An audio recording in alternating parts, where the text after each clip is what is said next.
You're in Braves country.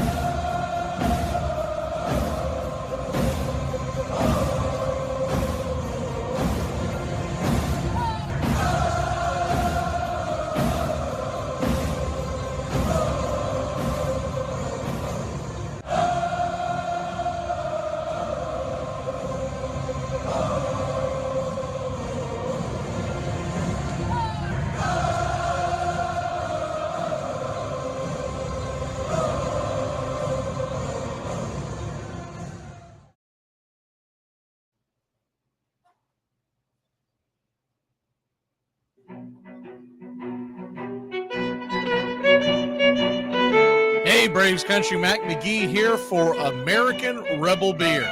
From the mountains to the prairies to your pint glass with white foam, we're bringing back beer with a backbone. All that matters in our brew is taste and a touch of American excellence. American Rebel Beer, born in the USA.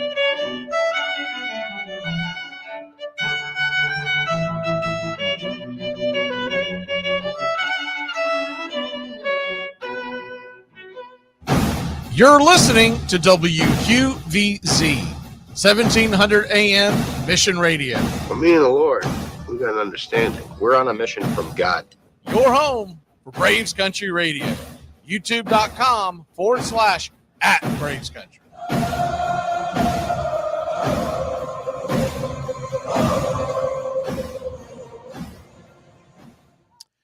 Good morning, Braves Country.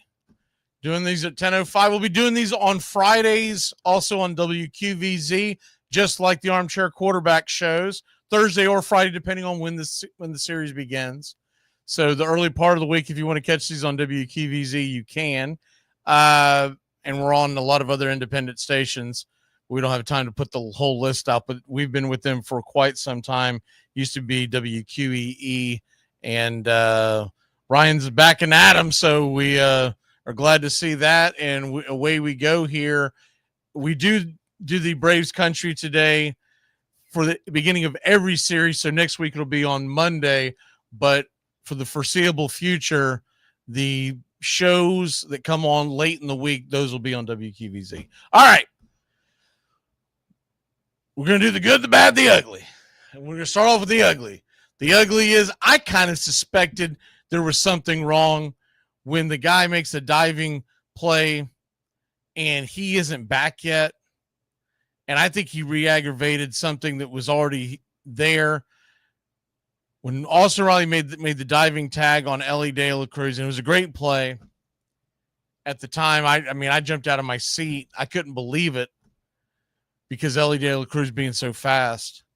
Well, what it has led to is that Austin Riley underwent course surgery this week. I guess it was early yesterday morning or late yesterday morning, I guess, in Philadelphia. I still don't trust him going and seeing anybody in Philadelphia. What the hell are we doing? We can't find some doctors down here in Braves Country. We've got to go to Philadelphia.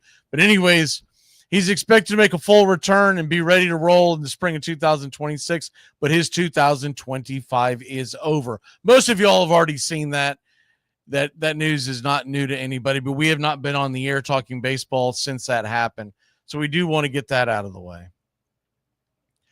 The number two thing is the Braves claimed Cal Quantrill, and this is the bad because you don't expect much from this.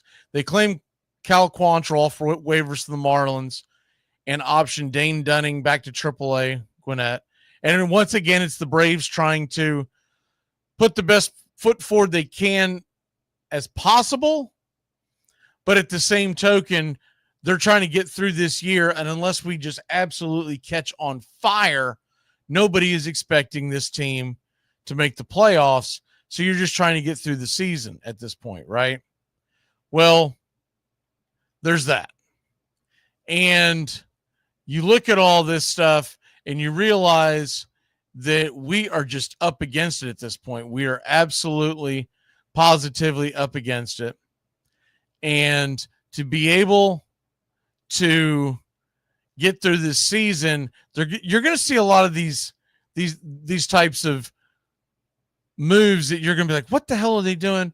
One of the things that happens with this Cal Quantrill thing is he is going to start this weekend, and Spencer Strider's being pushed back. And there's some people go, oh, no, that means they're shutting him down. No. We talked about this the last time he went up against the Mets. Spencer Strider struggles against the Mets. Even in his prime, he struggled against the Mets. Even when you go back and see, hey, he didn't give up that many runs. He made it like 4 innings. So this is to give him an extra break, to have him go up against a much easier offense to navigate on. Right now it's being projected as Monday. They have not said it for sure. They will not set their lineup in stone until Sunday after the ball game. They always get asked. Snicker always gets asked, and they'll have it set up then. But the belief is, that's why I have it showing right there, the schedule that we have on the screen on YouTube, is right now they have Strider and Waldrop to follow. They may flip-flop those. They may give him an even extra day of rest. But right now, that's what they're going to do. And it builds in an extra day of rest for Strider. It builds in an extra day of rest for Waldrop. It is a 7-day week next week. And they're going to be at Miami for 3 and then at Philadelphia for 4. The Miami games are 6:40, 6:40, and 1:10 on Wednesday. And then Philadelphia is 6:45, 6:45, 6 o'clock on Saturday. And then it's a night game on Sunday. And we will bring you that night game on that Sunday night right before Labor Day. More on the schedule later on this week. But anyways, we get into it tonight. Mets, Braves. It's going to be Wentz versus McLean. Quantrill versus Clay Holmes on Saturday. And then Elder versus Peterson on Sunday. We don't have a decisive advantage in any of those pitching matchups. Now, remember, Chris Sale is set to pitch this weekend one last time down in the minors. Then he's expected to be up with the Braves by the Philadelphia series. And they'll navigate him in somewhere this next weekend. They'll probably build in an extra day off for everybody. It's probably what's going to happen. But we'll see how it plays out. At that point, they're probably going to get rid of, when you're already looking at, Dunning's already been sent down. Want to go over that real quick to get everybody caught up to speed, because I don't think I went over the whole thing. My apologies. When they claimed Cal Quantrill for waivers from the minors, they optioned Dane Dunning to AAA. So Quantrill comes to the big league club. They also reported outfielder Jake Fraley optioned Connor Siebold to Gwinnett. They brought Dylan Dodd up. If you're keeping up with this, I know it's a lot. The move that allowed them to put Fraley on the 26-man roster in Atlanta is they sent Luke Williams packing on the Ghost IL. They said it's an oblique muscle. It's dated back to August 19th. I'm not buying any of that crap. He pitched on that day. They probably told him, hey, we're going to go ahead and give you an opportunity to go on the IL. It means you don't have to go down to the farm. And then by the time you come off the IL, we will have expanded the rosters. So that's what really went down, though they're telling us something totally different. I would be shocked if Luke Williams isn't back with the team at the beginning of September. And he may not. And remember something that has changed with the rules with the September call-ups nowadays is that used to, for you old seam heads like me, you were used to it being 40-man roster in September, and they could pick whoever the hell they wanted to every day. And this was back before you had these the rule that a pitcher comes in, he has to face 3 guys, right? Now it's a 28-man roster that you can change every day. So you can put guys, unselect them, and grab other guys coming up and down, right? And so in theory, it's almost like a 29-man roster, because if you wanted to, and a lot of teams don't do this, but if you wanted to, you could take last night's starting pitcher off the active roster to give you an extra arm. They don't always do that because they figure they don't need you. They don't want to cram up the clubhouse, et cetera, and have all these people sitting on each other's laps in the damn dugout, right? So they don't normally do that, but you can do it because I've seen it happen many times before. You don't see the Braves do it a whole ton. They probably really won't worry about it if they're not in it down the stretch, but that's what's going on. So to recap real quick, if you're keeping score at home, Luke Williams goes to the IL. I'm saying it's a ghost IL. Everybody knows it's a ghost IL. Jake Fraley onto the team. That's the only thing that saved Brujar's job. All right. On top of that, you've got Quantrill coming onto the team. Dame Dunning going to AAA. Connor Siebold going back down and giving you a much better chance of winning. Dylan Dodd coming back because he's been down long enough. They can also play the IL game too. Excuse me. So Riley's done. We'll see him in we saw this last year, although they kept trying to tell us he was coming back. 2 years in a row now, we don't see Austin Riley in most of August and all of September. That's a problem. And that's got to get fixed one way or the other. I don't know if he's not stretching. I don't know what the hell's happening. Last year was kind of a fluke because of the broken hand with the getting hit by the hit by pitch. But I still don't see him wearing protective gear over that hand. And you can do it if you've had an injury before. Same nonsense we went to with Freddie Freeman. You remember Freddie Freeman used to always get injured. Everybody forgets that nowadays because we won the World Series this final season and he rode off into the sunset. But people forget he was always getting hit by pitches because he hangs over the plate. They were hitting him in the hand, and he never wore any protective gear. So 2 years in a row with Riley, and you're locked into him long term. So you got to figure out a way to keep him healthy one way or the other. The series itself, we just went over that. And honest engine, if you're looking at this logistically, and the Mets in the playoff hunt, although they have been floundering, they've got the advantage in every single pitching. Well, toss up on Saturday because you don't know what you're going to get from Quantrill, though he's not anything to write home about. And Clay Holmes has been a disaster recently, but he was pretty good. And normally what you get from Clay Holmes nowadays is about 2 times through the lineup, and then he starts getting bombed. McLean, we'll see what he does, but I know I can tell you right now from experience with the Braves over the years, when they go up against good rookie pitchers, this is a good rookie pitcher for the Mets tonight.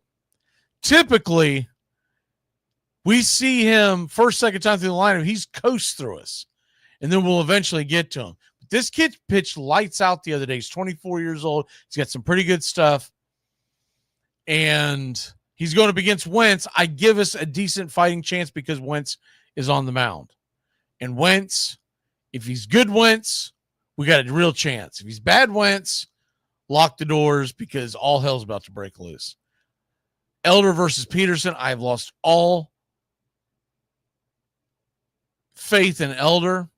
And David Peterson has been a very good left-handed pitcher for what? Now, the last time out, we got to him in that infamous game. That was the game that we trailed 6-0, and we came back and scored 9 runs in 1 inning. He just fell apart for whatever reason, didn't have it. But that's not typically what you get out of David Peterson. So if we're going to win this series, I really feel like we need to win Friday and Saturday. As far as the series after that with Miami, and we'll go over that on Monday, but what it looks like right now is it'll be Strider, Waldrop, and Wentz. And then you would think in a perfect world, if they go off normal rest, we won't see Quantrill or Elder, one of the two, that next time through. And we will see Chris Sale. And if Quantrill throws decently this weekend and Elder gets bombed again, they'll probably send Elder down to the minors, which is what they should do, because you don't lose a body. In case of an injury, you're trying to get through the season. That's probably what they're going to do regardless. So there you have that. Now, other things to talk about that I realize the Hurston Waldrop outing. I'm going to see how long are these. I will play the Hurston Waldrop interview tonight before the show, but I wanted you to hear the Nacho interview now, because I thought the Nacho interview was pretty good, and it's a lot shorter. So here's Nacho Alvarez after the big win on Wednesday night. Nacho, Hurston Waldrop, a career night for him tonight. Now, you played with him a lot in the minor leagues. What have you seen in his growth? I mean, it's unbelievable. He's grown in so many ways. I love to see it for him. You know, it's when you come in and you kind of have a couple rough outings when you first come in, it really puts you in a dark place. You know, like, he was a first rounder and stuff didn't go his way right away. So he's battled through so much adversity in pro ball, and I'm happy to see him where he's at now. It's fun to watch when you're behind him. Well, you have a similar story here. I know it was a tough go for you last season, but you got 7 hits your last 4 games. You mentioned you made a little bit of an adjustment entering this past weekend. How much confidence do you have now that you can adjust when the league makes an adjustment against you? I mean, that's all it is, you know? You got to make adjustments in this league to stick around. I've just been working my tail off in the cage. I'm not going to stop because I want to continue to have success in this league. And I know it's the hardest league in the world, but I believe in myself, and hopefully I get to be here for a while. Now, this game was under 2 hours. Do you think Hurston looked at the forecast and sort of took it upon himself to get us out of here? I mean, honestly, I couldn't tell you, but that's electric. Under 2 hours is phenomenal. We picked a good night to do it. Nacho, thanks for the time, man. Yep, have a good one. Appreciate it. All right, so that was Nacho Alvarez. And I think what I might do is I might play the Hurston Waldrop, depending on how much time we've got left on the way out today, so that you can hear the whole thing. It's a fairly lengthy. See how long it is. Yeah, it's a little over 4 minutes, but it's a really good interview. That's why I want y'all to hear the whole thing. It is phenomenal. You're going to be impressed by this kid, what he had to say.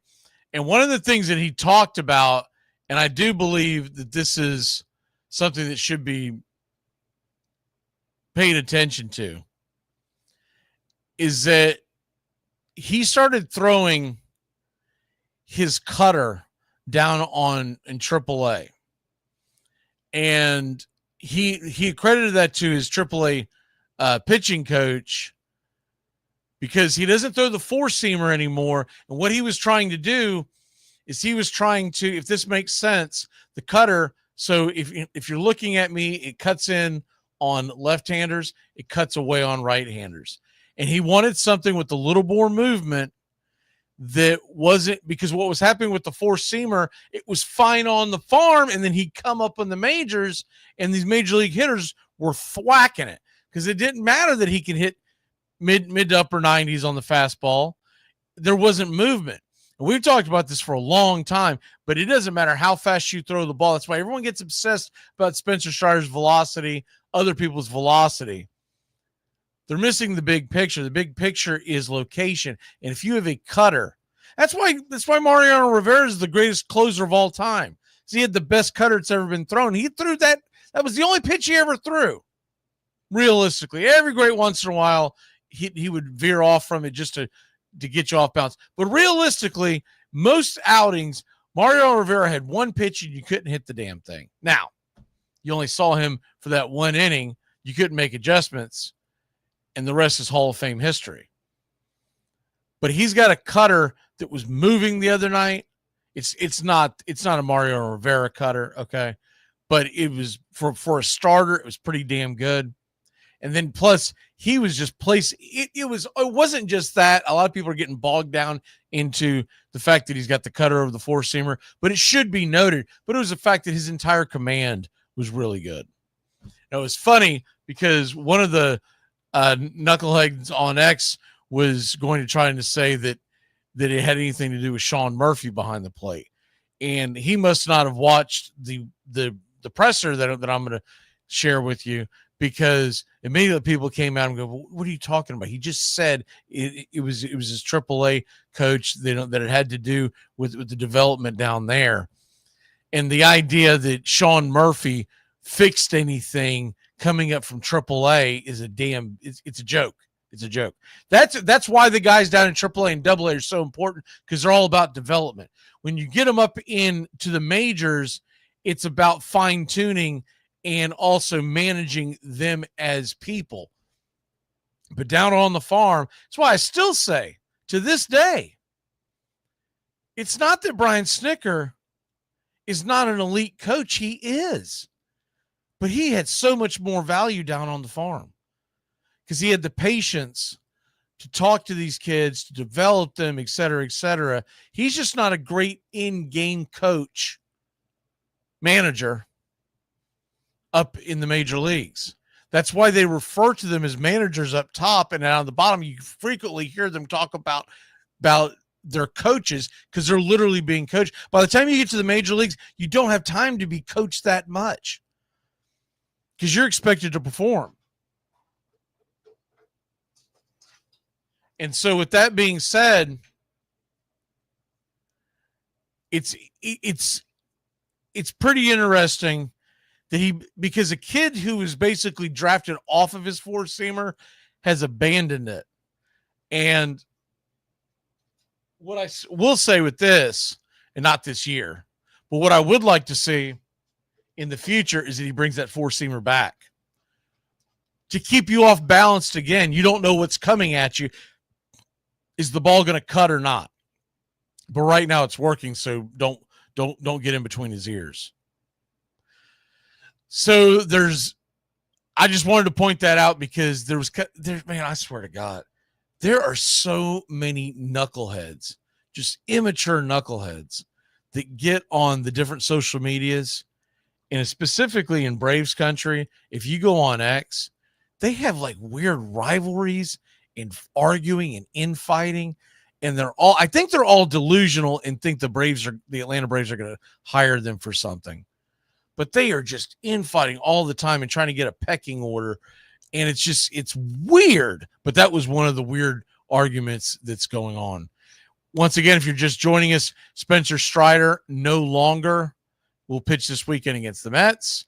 Instead, they are going to pitch Quantrill this weekend, and Strider will pitch in the Miami series.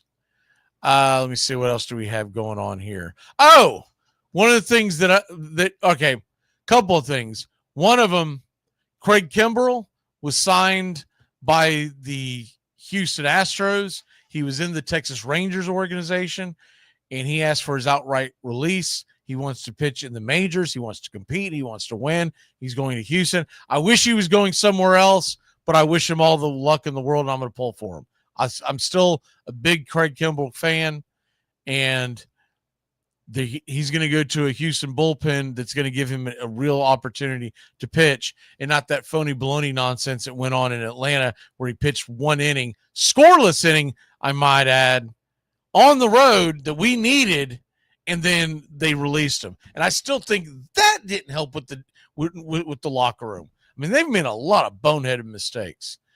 The Austin Riley surgery, went over that. He is done for the year. And let me see if there's anything else going on. There is talk about MLB expansion. And I think we got into it a little bit earlier in the week. But the short of it is MLB is bringing in 2 expansion teams. They have not named who the expansion teams are, but it's going to happen. I don't know when they're going to announce it. Maybe it'll be after the next CBA. I don't know, but it's going to happen in the near future. When it happens, Rob Manfred is already talking about realigning the divisions. And I know a lot of purists are going to be hateful on it. I don't see the Braves fans being the ones who are going to hate it as much because remember, unless you're Gen Z or below, the Braves used to be in the NL West. When people ask me who the team I hate the most growing up, is it the Mets, is it the Phillies? No, we didn't play them. It was the Dodgers. I hated the Dodgers.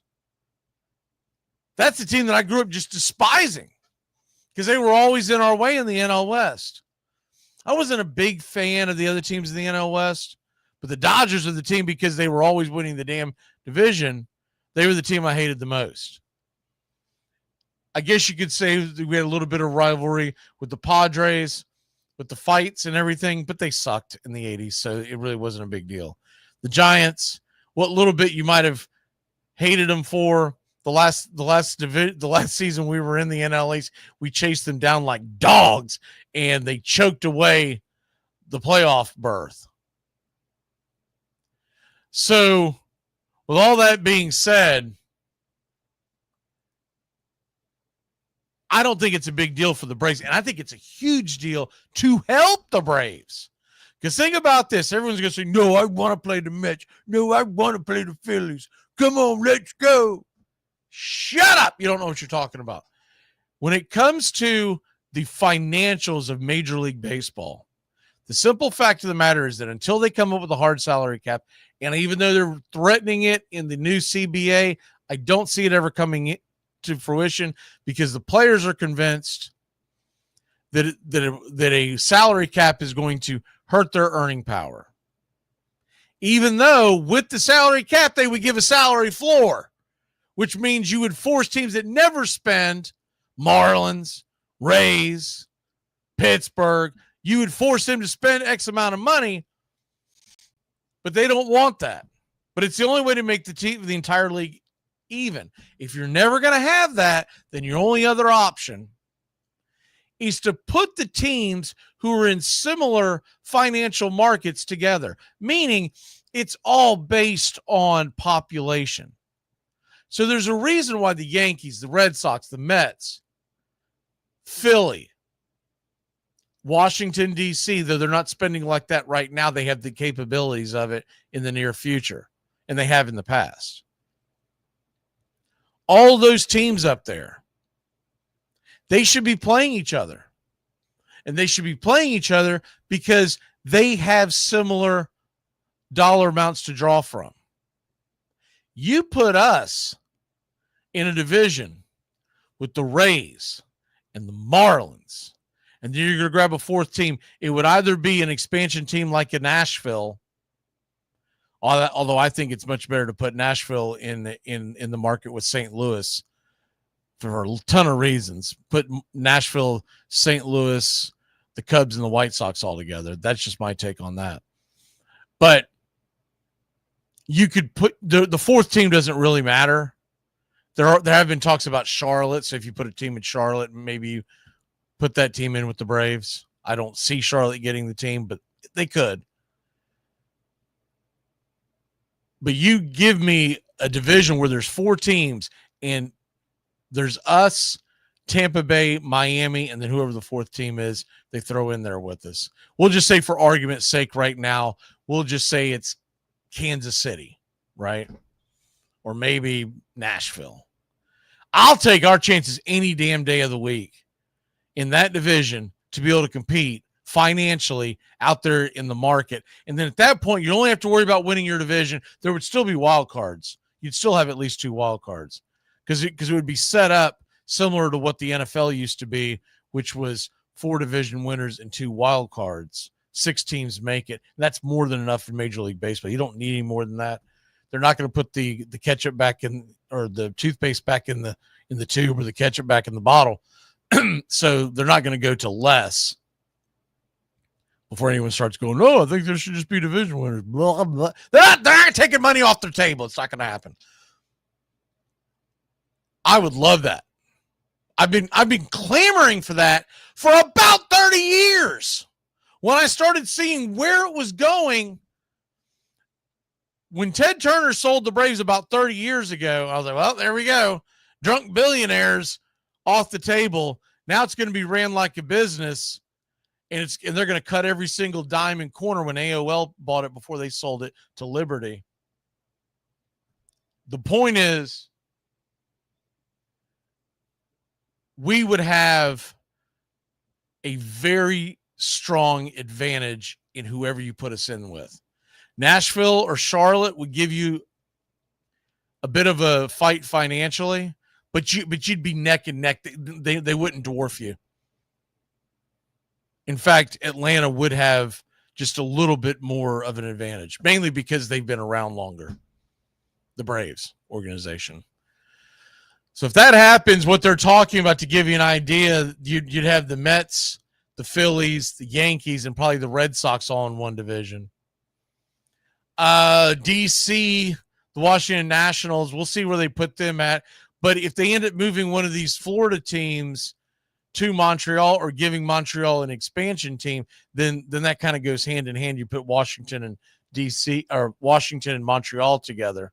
If not, if they put the team out west, then they would probably put the DC Washington Nationals somewhere around where Pittsburgh goes, and probably we can do a whole show on that, and we might do it in the off season. But what you're talking about is trying to get more natural rivalries. They used to always try to prevent that, which means you'd be talking about swapping of leagues. There's some theory out there that people believe that they're just going to get rid of leagues. I mean, but these are basketball and football fans. You can't get rid of the National and the American League. You just can't. It's a part of the fabric of the history of Major League Baseball. Now, you can flip-flop them and move them in and out because that's been done before. Ask the Brewers, ask the Astros. It's been done a few times, several times. And I don't have a problem with that if the Braves end up in the American League, although I would prefer that we stay in the National because we are the founding member of the National League. But you get my drift. Yankees and Mets get in the same division. They can't both be in the American and National League, so you would probably push the Mets into the American League. But you have to have it set up that way so you can build towards a championship, winning a pennant. Pennants still have to mean something.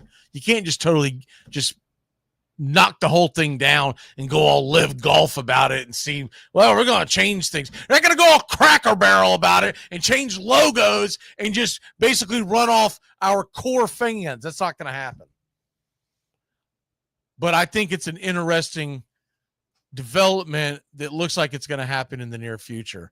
I think we got rid of everything else, or talked about everything else off the board. Off the board. Oh, one more thing.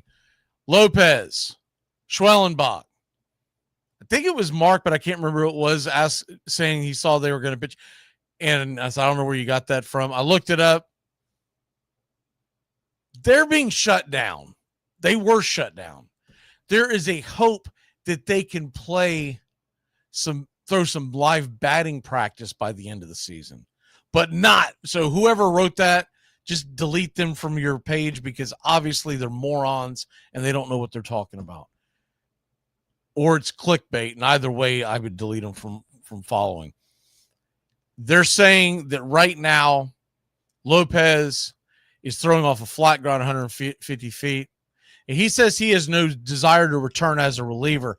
But the one thing I will say, when he signed, he said he was willing to do either. Now, I get that he wants to be a starter because he figures it's going to command more money, and he was very dominant as a starter. And they'll probably give him another chance to be a starter. But if he can't figure out how to manage the innings, what's the old saying? You want God to laugh, tell him your plans? We signed him to a 2-year deal. We got about 3/4 of a year out of him so far. Or I'm sorry, a 4-year deal. We're 2 years in, 3/4 of a year so far total. So expect that the Atlanta Braves are going to go into next season with a healthy Lopez, a healthy Schwellenbach. They're just not rushing them back because there's no reason to do it. And they don't want to hinder them for next year. If we are meant to make the playoffs on some historic run, it's going to happen without those guys coming in for 1 or 2 starts down the stretch. All right. We're going to start to get out of here. See if there's anything I missed. I don't believe. And so we will get ready for pitch-by-pitch, play-by-play of your Atlanta Braves. 7:15 tonight. There's going to be a lot of folks looking for it, trying to pair it up. It's on Apple. We'll have the broadcast just the same here.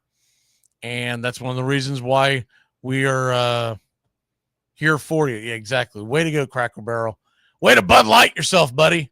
They didn't do the exact same thing. I won't get into the whole thing, but if you want to go look at the videos, I couldn't believe it. They changed their logo, Cracker Barrel did, and they changed their look where it's supposed to look more modern, and honestly, it looks generic. And I think a lot of people have some really good takes on it, especially on TikTok, about why they like Cracker Barrel.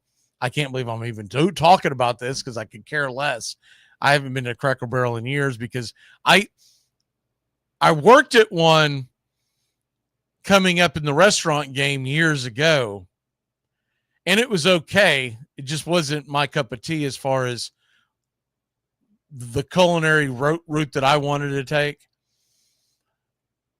But the Cracker Barrel food has always been good. I just know I can make it better at home, so why the hell am I out there doing that? And I've always liked making breakfast foods. So that's not a slam on Cracker Barrel.